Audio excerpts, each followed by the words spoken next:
Hey, sixth grade. So the first thing we're going to do to create our autumn inspired scene is going to be to create our two pumpkins that are going to be the main images of our final artwork.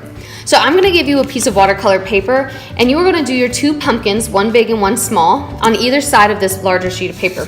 And we practiced this yesterday, but I'm just going to walk you through how I'm going to create my pumpkins, and then I'll give you a chance to make yours.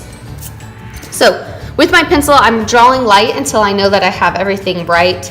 Although I will be drawing a little darker so you can see it in the video, is I'm going to create my larger pumpkin first.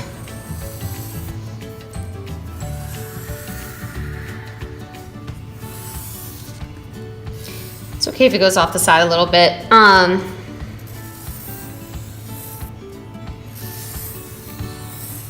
It's okay if it has some crazy lumps on the side because all pumpkins do. None of them are perfect.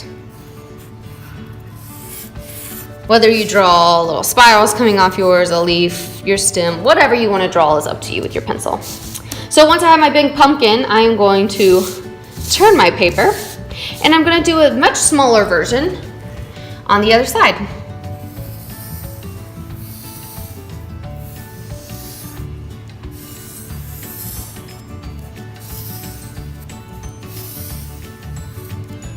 Well, I like the shape of this one. He's a little crooked.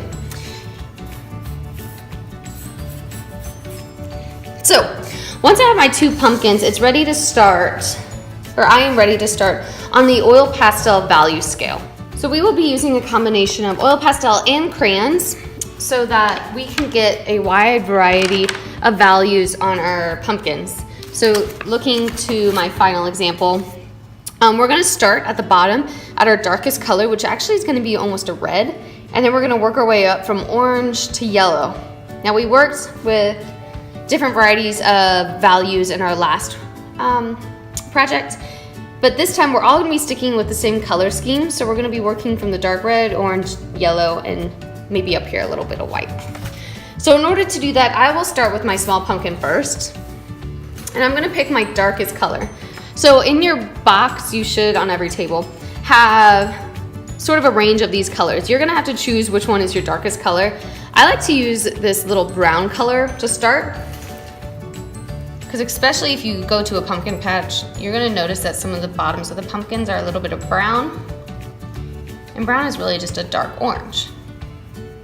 So what I'm doing is I am going and lightly kind of just drawing in where I want this color to go. So then I know I can go ahead and fill it in. I'm using a lot of pressure because I want to make sure that that oil from the oil pastel is getting on my paper nice and thick.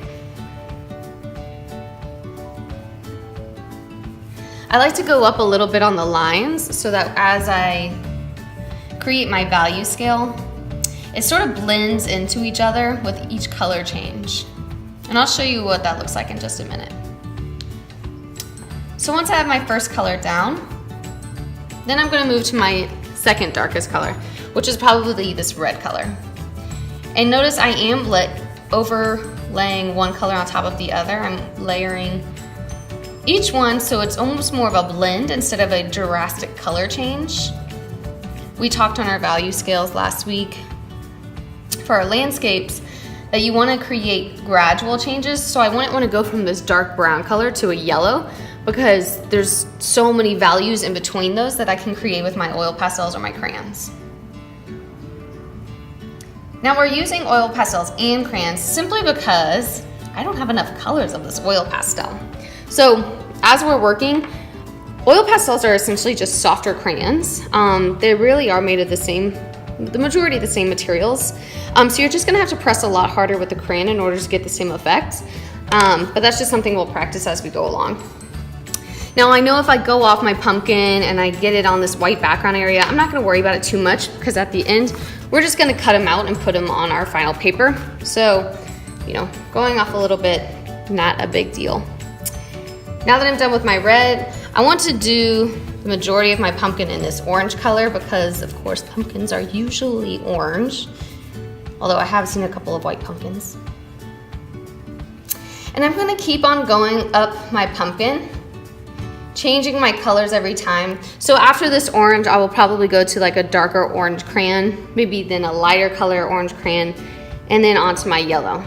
I kind of miss this color. If you're one of those people that really likes this red violet color, you can use that sort of at your darker values. Feel free to change them up a little bit between your big and your small pumpkin. But I want to show you in time lapse how to finish off my value scale.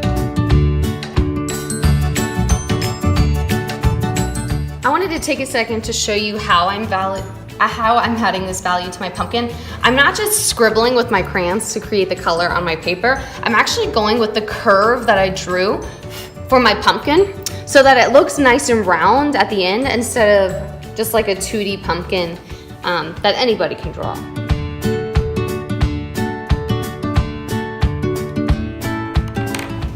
So now I completely have both of my pumpkins completely shaded in with my value scale. I did change them up a little bit. I used a little bit more purple and darker brown in this one than I did up here. Whatever you do is up to you because this is your pumpkin.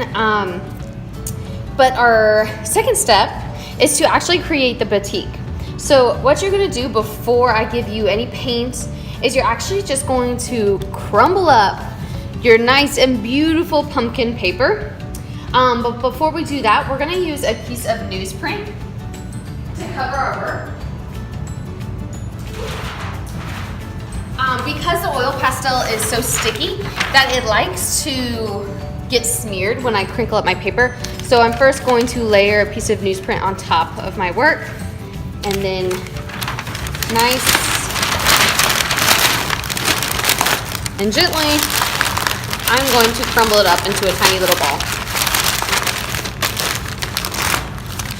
I'm only going to crumble it up once, so make sure that you're really pressing hard, even standing on the table, to make sure that it gets crumbled up really nice the first time, because the more and more you crumble it up, the weaker your paper gets.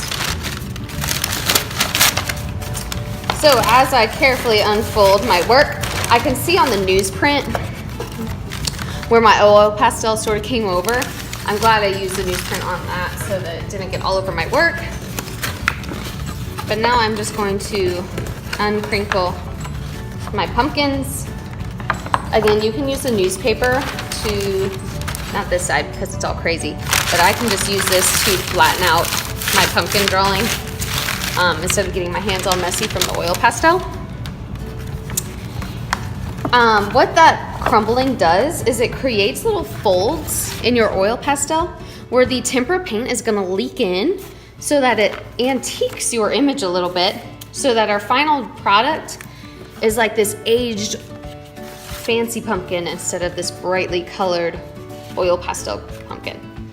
So now we're ready to get to the messy part. So what I'm going to use now is a water cup, a paintbrush, and I'm also going to be using something that's very similar to watercolors, but they're called temper cakes. This is actually temper paint that needs water in order for it to work, very similar to watercolor. But we are only going to be using the black paint to cover up our entire surface of our pumpkins. So you can kind of experiment with how much black paint you want to use. I'm just making sure that I'm getting my temper cake nice and saturated with water.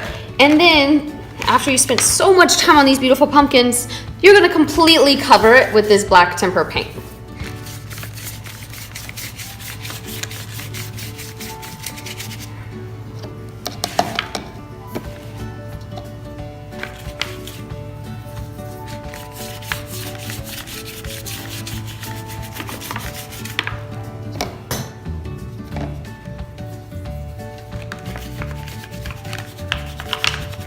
You shouldn't be really able to see the pumpkin after you are completely done covering your two pumpkins with the black paint. So what this is doing is it's soaking down into those crinkled areas from when we crumbled our paper. But the oil pastel is going to act like the wax that we learned about the other day on how batik fabrics use wax to repel the dye. It's doing the same thing here. Our oil pastels and our crayons are repelling the water paint, or this tempera paint, so that it doesn't completely cover all of our beautiful colors that we've just created. Now, once you have both of your pumpkins 100% covered, or if you want to do one pumpkin and then the other, that's fine with me. You're going to take some crumpled up paper towels and you're going to give your pumpkin painting a little CPR. So you're going to place your napkin on your pumpkin painting and just press with your palms to soak up all of that extra paint that's not soaking in through the cracks of our pumpkin. We want to do this before the paint dries so that it doesn't form a layer on top of our pumpkin. So actually, instead of what I did, if you want to go ahead and just do one pumpkin, paint one pumpkin, soak up the paint, and then do the other pumpkin, I think that might be a better idea than what I'm doing right now. But it still works. You can still see how my colors are showing through, but I've just batiked or aged my pumpkin in my paper. So then I'm gonna flip to the other side. You can reuse the same paper towel for both of them. You know, just keep on uncrumbling up your paper towel. And you wanna soak up as much of that tempera paint as possible.